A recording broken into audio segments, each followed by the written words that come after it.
merenungkan firman Tuhan, bahkan firman Tuhan yang terdapat dalam Injil sampai 24 yang berbicara tentang menyembah dalam roh dan kebenaran. Bapak Ibu yang dikasih Tuhan, bulan Juni yang lalu, ya tahun ini, ketika saya mengadakan retreat semua anggota gereja Sola Fide,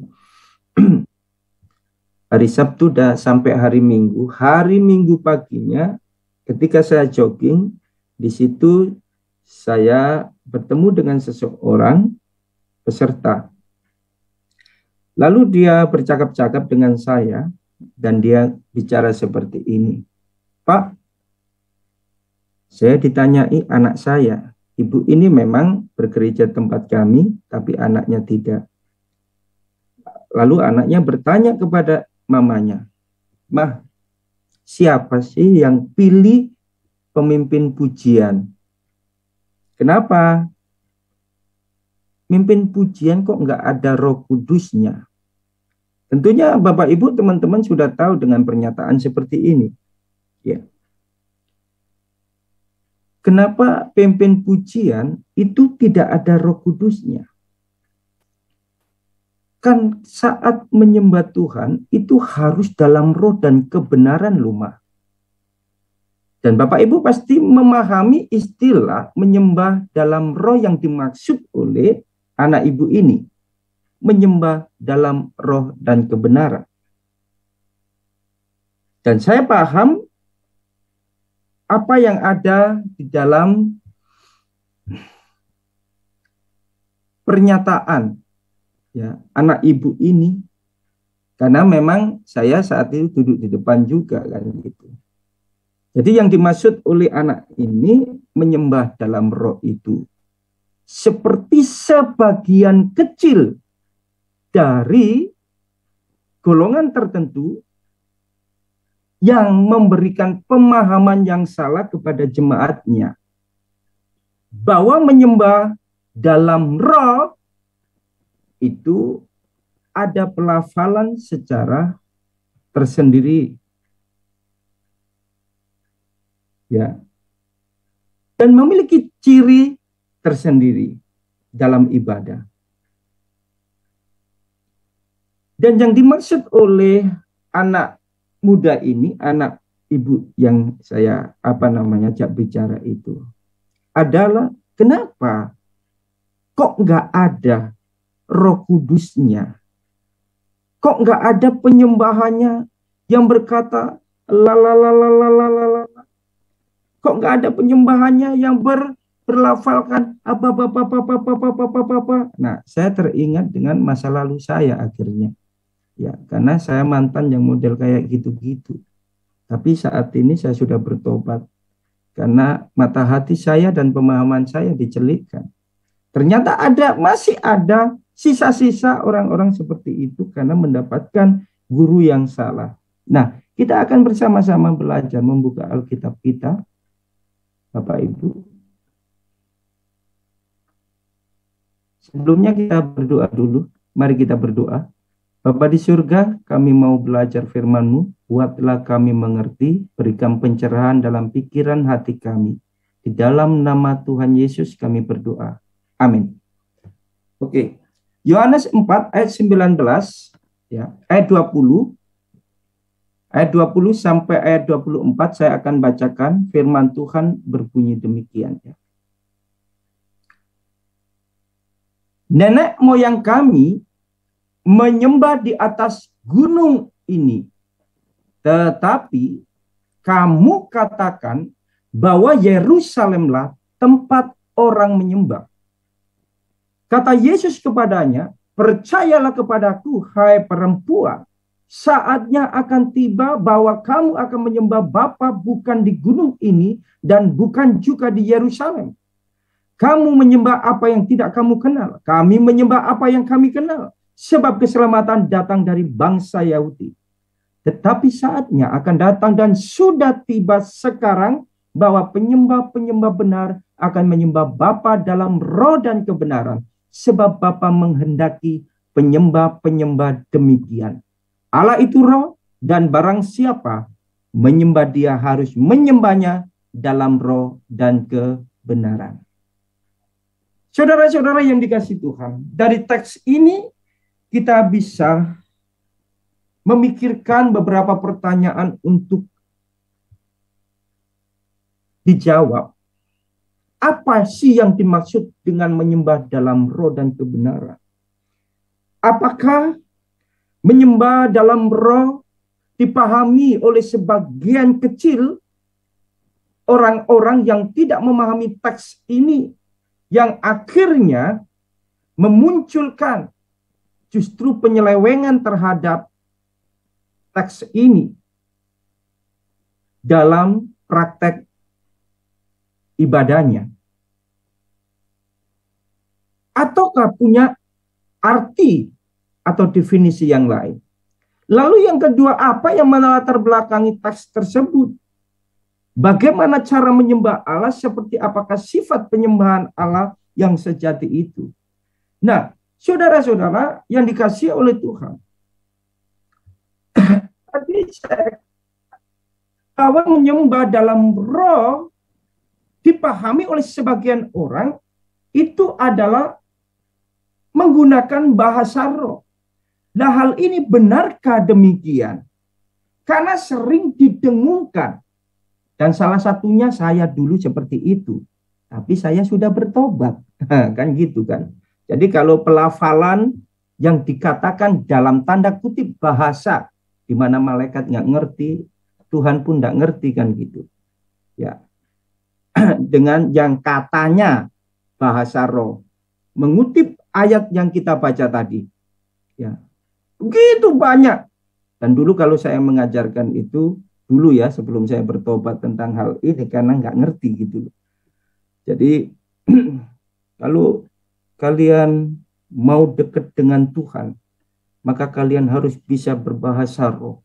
Menyembah Tuhan dalam bahasa roh. Ya. Seperti apa itu, Mas Teguh? Begini, saya ajarkan Bapak Ibu. Jadi seperti anak kecil, anak bayi mengalami sebuah pertumbuhan, dan itu kelihatan pertumbuhan bagaimana dia bisa melafalkan sebuah kata. Kalau anak kecil untuk bisa berkata-kata kan mamanya atau papanya biasanya ngajari apa Bapak Ibu? Memanggil orang tuanya, mama, kan gitu kan? Iya. Akhirnya kalau kata mama itu dipercepat notasinya, ya itu akhirnya bisa menjadi bahasa roh. Mama, mama, mama, mama, mama, kan gitu kan? Katanya dulu seperti itu, saya dulu seperti itu. Terus anak itu kan harus berkembang, gak cuma kan gitu kan? Gak cuma mama, mama, mama, tapi apa. Semakin dipercepat, akhirnya jadi bahasa roh. Jadi ini kan bikin kacau-kacau gitu kan. Lah, kalau sudah bisa mama-mama, bisa papa-papa, ya ganti dong.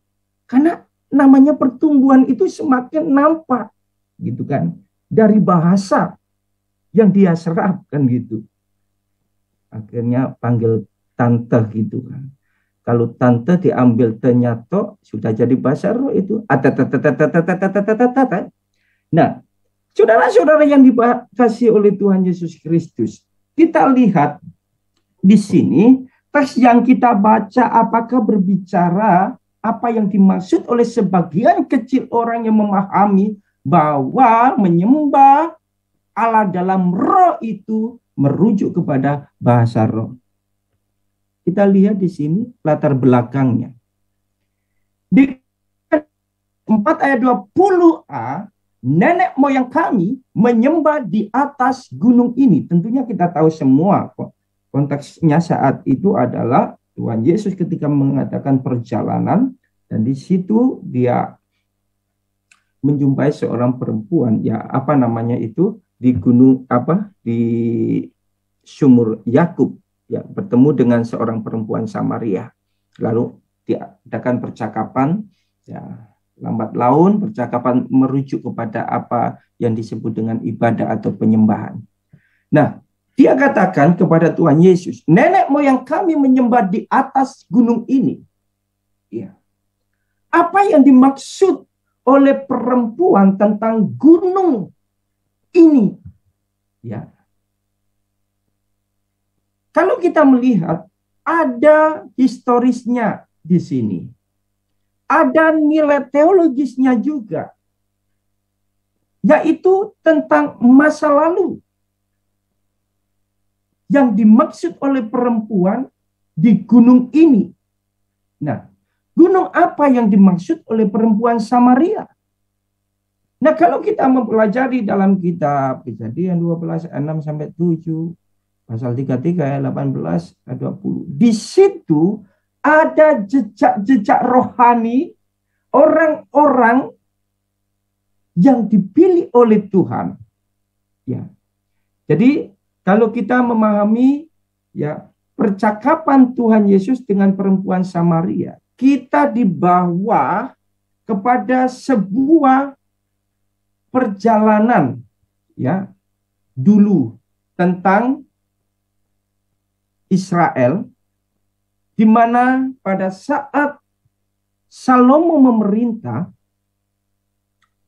karena Salomo melakukan penyembahan terhadap berhala, dipengaruhi oleh begitu banyak istri, ya istri-istrinya, maka di situ terjadi perpecahan luar biasa.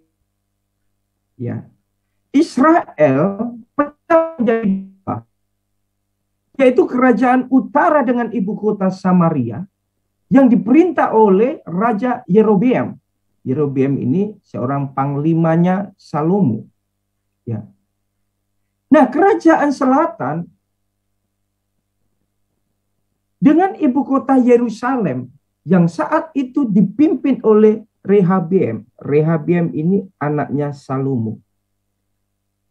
Nah, Bapak Ibu, ketika pecah, kerajaan utara dengan 10 suku Israel, sedangkan kerajaan selatan dengan 2 suku Israel, yaitu Yuda dan Benyamin.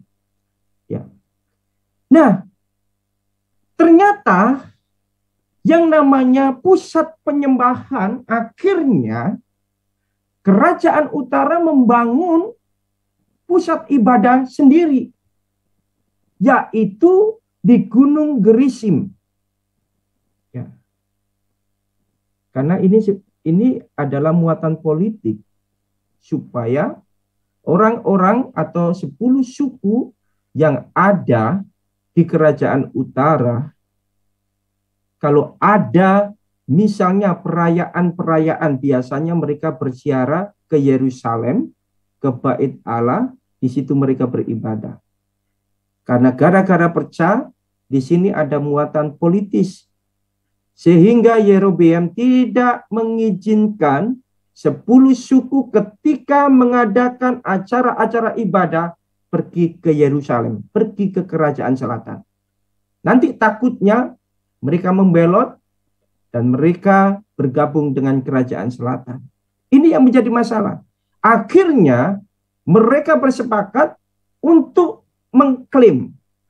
Mengklaim apa? Mengklaim tentang kehadiran Tuhan bagi orang-orang Samaria atau kerajaan utara. Mereka mengklaim bahwa Tuhan hanya hadir di Gunung Gerisim. Kenapa mereka mengklaim, orang-orang Samaria, kerajaan utara itu mengklaim bahwa Tuhan hanya hadir di Gunung Gerisim itu? Karena di Gunung Gerisim itu ada riwayat rohani, perjalanan rohani, yaitu ketika Abraham dipanggil oleh Tuhan, ya, memasuki tanah Kanaan, di situ Abraham membangun mezbah Tuhan di Sikem, Gunung Gerisim. Jadi ada riwayat, dan mereka mengklaim bahwa Tuhan mengikat perjanjian di gunung ini dengan umatnya, bukan di Yerusalem. Ini bagi orang-orang Samaria. Ya. Lalu Yakub pun membangun mezbah di Sikem, di Gunung Gerisim itu. Dan mereka mengatakan hal yang sama, bahwa Samaria di Gunung Gerizim ini Tuhan mengikat perjanjian dengan umatnya di sini. Lalu kerajaan selatan pun tidak mau kalah. Oh tidak, Tuhan tidak pernah hadir. Tuhan hanya hadir di bait Allah di Yerusalem. Kenapa? Karena Tuhan pun mengikat perjanjian dengan Abraham di Gunung Moria. Jadi Gunung Moria itu ya bagaimana Tuhan meminta Abraham untuk mempersembahkan Ishak anaknya itu ya di Gunung Moria, dan Gunung Moria itu cikal bakal tempatnya bait Allah ya di Yerusalem itu. Jadi mereka saling klaim. Bagi orang-orang Samaria Tuhan hanya hadir di Gunung Gerizim, sehingga orang-orang Samaria membangun bait Allah juga di situ, tempat penyembahan ya. Mereka ibadah di situ ya.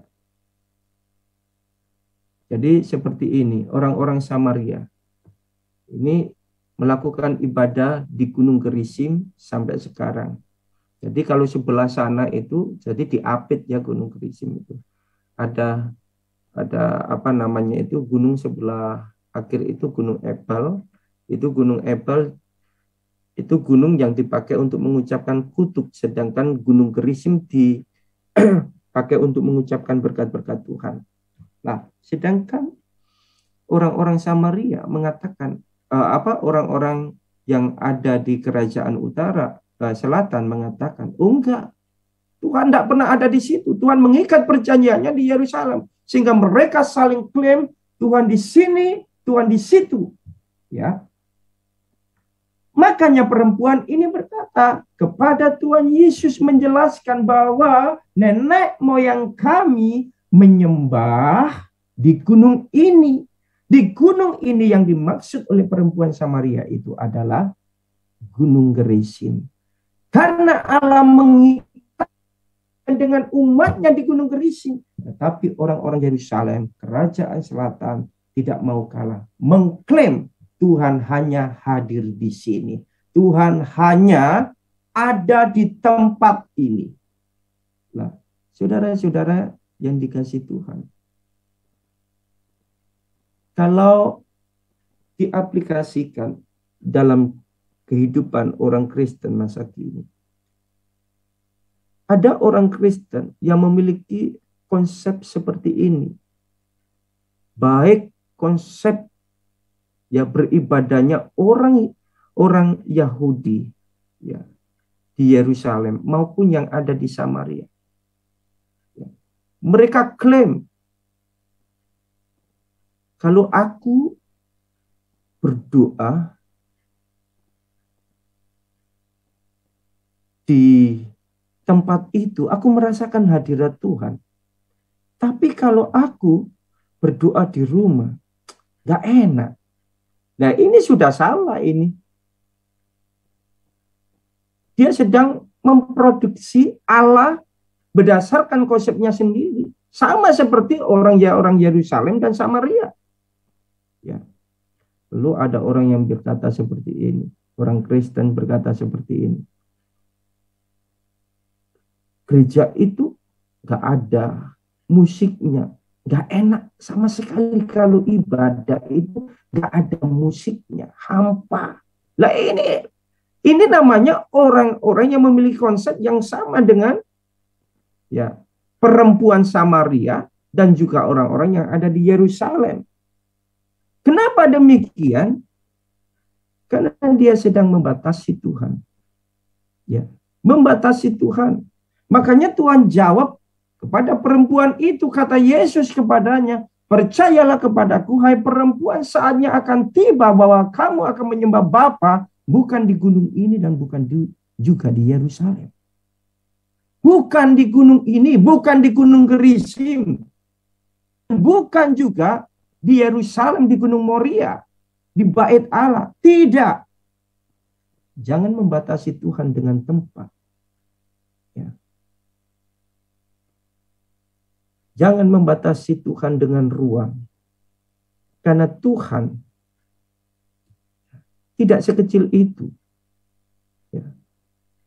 Tuhan yang sekarang ini ada di Benowo, Tuhan yang sama sekarang ini pun ada di kampus, dimanapun juga Bapak Ibu berada. Itu Tuhan yang benar. Kalau sudah orang mengkultuskan tempat dan mengatakan, aku kok merasakan hadirat Tuhan ya di gereja ini. Kalau di tempat yang lain kok enggak ya? Ini sudah salah ini. Pusat penyembahannya sudah salah. Jadi Bapak Ibu yang dikasihi oleh Tuhan Yesus Kristus, itu yang diwarisi ya oleh perempuan Samaria ini. Karena dia beranggapan Tuhan hanya hadir di Gunung Gerizim. Bukan di Yerusalem. Orang Yerusalem juga mengklaim Tuhan tidak pernah hadir di Gunung Gerizim. Tapi Tuhan ada di baitnya yang kudus ini. Maka di sini Bapak Ibu yang dikasihi Tuhan, Tuhan katakan kepada perempuan ini, ayat 23, tetapi saatnya akan datang dan sudah tiba sekarang, hal ini merujuk kepada Kristus, ya, bahwa penyembah-penyembah benar akan menyembah Bapa dalam roh dan kebenaran. Jadi Tuhan sedang memberikan pemahaman yang benar kepada perempuan ini tentang sifat Allah itu sendiri. Allah itu roh, Allah itu tidak bisa dibatasi oleh ruang dan waktu. Ya. Tuhan tidak bisa dibatasi dengan tempat. Ya. Jadi seolah-olah Tuhan hanya ada di gereja si A, si B nggak ada. Seperti seorang anak pemuda itu tadi. Ya. Mengatakan, penyembah kok nggak ada Roh Kudusnya. Loh, ini kan lucu gitu loh Bapak Ibu. Menyembah nggak ada Roh Kudusnya. Orang bisa mengaku Yesus itu adalah Tuhan dan Juru Selamat. Kalau bukan Roh Kudus yang tinggal di dalam dirinya, bagaimana mungkin dia bisa berkata seperti itu? Jadi penyembahan yang didasarkan warisan nenek moyang adalah penyembahan secara lahiriah, secara daging. Makanya Tuhan katakan dalam Injil Matius 15 ayat 9, sia-sialah mereka beribadat, ya. Beribadat di sini menggunakan ya kata penyembahan juga kepadaku, sedangkan ajaran yang diajarkan ke manusia. Jadi Tuhan dibatasi dengan ruang dan tempat oleh perempuan Samaria ini. Dan Tuhan sedang memperkenalkan Allah nggak seperti itu. Ya. Tiba saatnya kamu tidak akan menyembah ya, di gunung ini dan bukan juga di Yerusalem. Tapi penyembah-penyembah benar akan menyembah Bapa dalam roh dan kebenaran. Kata kebenaran ini merujuk kepada Kristus. Ya. Di dalam Yohanes pasal yang ke-17 ayat ke-17. Yohanes 14 ayat yang ke-6. Akulah jalan, akulah kebenaran. Nah, ini penting sekali penekanan hal ini dalam roh dan kebenaran. Jadi maksud dalam roh dan kebenaran, ya, dalam roh itu bukan merujuk kepada bahasa ya, yang dipahami oleh golongan-golongan ya tertentu yang dipahami sebagai bahasa roh, bukan Bapak Ibu. Ya. Jadi di sini penyembahan yang didasarkan pada pengenalan akan Kristus itu adalah penyembahan di dalam roh. Ya. Dan Tuhan katakan ya bahwa Allah itu roh dan barang siapa menyembah dia harus menyembahnya dalam roh dan kebenaran. Dan itu hebatnya kita orang Kristen. Pada saat berbaring karena sakit, kita bisa kok beribadah dalam kondisi seperti itu. Pada saat kita setir mobil sambil kita berdoa gitu kan. Ya tentunya nggak usah tutup mata. Kalau tutup mata bisa nabrak orang kan. Kita bisa berdoa pada saat kita setir mobil. Pada saat ibu-ibu sedang memasak gitu. Menyembah Tuhan tidak dibatasi oleh ruang dan tempat. Karena Allah itu bersifat roh. Kan gitu. Bahayanya kalau orang perempuan Samaria itu bahayanya apa? Kalau di gereja hidup bagaikan malaikat, sikapnya bagaikan malaikat, tetapi hari Senin, Selasa, Rabu, Kamis, Jumat, Sabtu maki-maki orang, berkata kotor, kan gitu kan? Kenapa demikian? Kan Tuhan cuma hadir di gereja. Tapi kali hari Senin, Selasa, Rabu, Kamis, Jumat, Sabtu, Minggu, kan aku nggak ada di gereja, di tempat kerja, suka curi, dan lain sebagainya. Karena pemahamannya seperti itu. Itu bahaya sekali. Kalau ada orang Kristen seperti itu harus diluruskan. Nah saudara, sebagai kesimpulan, semua penyembahan atau ibadah yang dilakukan oleh siapapun di luar Kristus adalah penyembahan atau ibadah palsu. Bagaikan orang yang menjatuhkan cinta pada orang yang salah. Aku sungguh-sungguh loh Pak. Kesungguhanmu nggak cukup kalau tidak disertai dengan pemahaman yang benar. Aku itu cinta sama dia, iya. Tapi orang yang kamu cintai itu nggak benar orangnya. Dia itu suka nyuri uang. Enggak Pak, aku itu cinta sama dia. Nah ini kan, kalau sudah pokoknya cinta, ini sudah. Banyak orang kan seperti itu ya. Jadi saya analogikan seperti itu. Orang yang ibadah tanpa dibarengi dengan pemahaman yang benar. Ya, dia sedang menjatuhkan cinta pada orang yang salah. Dan segala sesuatu yang menyenangkan hati Allah itu adalah suatu penyembahan atau ibadah yang sejati. Jadi berbicara totalitas di dalam hidup kita. Bagaimana kita berkata-kata, di situ itulah penyembahan. Bagaimana kita bersikap dengan benar, itulah adalah penyembahan. Totalitas hidup kita, dalam pekerjaan kita berlaku jujur, itu adalah ibadah yang sejati.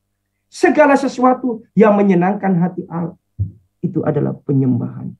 Jadi kita tahu di sini, ya, apa yang dimaksud dengan penyembahan di dalam roh dan kebenaran itu. Untuk itu, Bapak, Ibu, Saudara-saudara yang dikasihi oleh Tuhan Yesus Kristus, mari kita menjadi penyembah-penyembah Allah di dalam roh dan kebenaran. Di dalam Kristus, ya. Mari kita berdoa kepada Tuhan. Bapa di surga, kami bersyukur untuk pagi hari ini kami boleh